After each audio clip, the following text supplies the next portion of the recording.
Hi friends, welcome to Ranjana's plate decor and return gifts. இது நம்மளோட ரெண்டாவது ரிட்டன் கிஃப்ட் ஆர்டர். இந்த கஸ்டமர் நம்மளோட சப்ஸ்கிரைபர். ஃபர்ஸ்ட் இவங்க தான் எனக்கு பிளேட் டெக்கரேஷன் ஆர்டர் புக் பண்ணியிருந்தாங்க. அவங்க புக் பண்ணும்போது அவங்க யூஎஸ்ல இருந்தாங்க.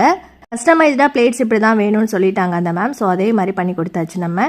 அப்புறமா தான் ரிட்டன் கிஃப்ட்ஸும் ஸ்டார்ட் பண்ணியிருக்கேன் அப்படின்னு சொன்னதுனால அவங்க ரிட்டன் கிஃப்ட்ஸும் சேர்த்து ஆர்டர் கொடுத்துருந்தாங்க. ஸோ நான் எல்லாத்தையும் திங்ஸை எடுத்துகிட்டு ராஜபாளையம் போயிருந்தேன். நான் அங்கே போய் அவங்க வீட்லேயே இருந்து நான் இந்த பிளேட்ஸ் எல்லாமே ரெடி பண்ணி கொடுத்துட்டு நான் வந்தேன். வெளியூரில் போய் பண்ணுறது எனக்கு இதுதான் ஃபஸ்ட் டைம். ஒரு நல்ல எக்ஸ்பீரியன்ஸ்னே சொல்லலாம். மேடம் ஃபஸ்ட்டு புக் பண்ணும்போதே எனக்கு இந்த மாதிரி பார்டர் செட்டப் வச்சு ரெடி பண்ணி கொடுங்க அப்படின்னு சொல்லிட்டாங்க. ஸோ அதுக்கேற்ற மாதிரி நான் ப்ரீ பிளான்டாக எல்லாமே ரெடி பண்ணி வச்சுட்டேன். கடைசி நேரத்தில் தான் இந்த ரிட்டன் கிஃப்ட் பற்றி பேசும்போது நீங்களே ஆர்டர் கொடுத்துருங்க நல்லா இருக்குது அப்படின்னு சொல்லிட்டு அவங்களுக்கும் மயில் உருளி தான் பிடிச்சிருந்தது.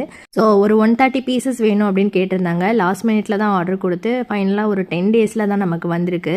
இந்த டெக்கர் பிளேட்ஸ் எல்லாம் எப்படி இருக்குங்கிறத மறக்காமல் கீழே கமெண்ட்டில் சொல்லுங்கள்.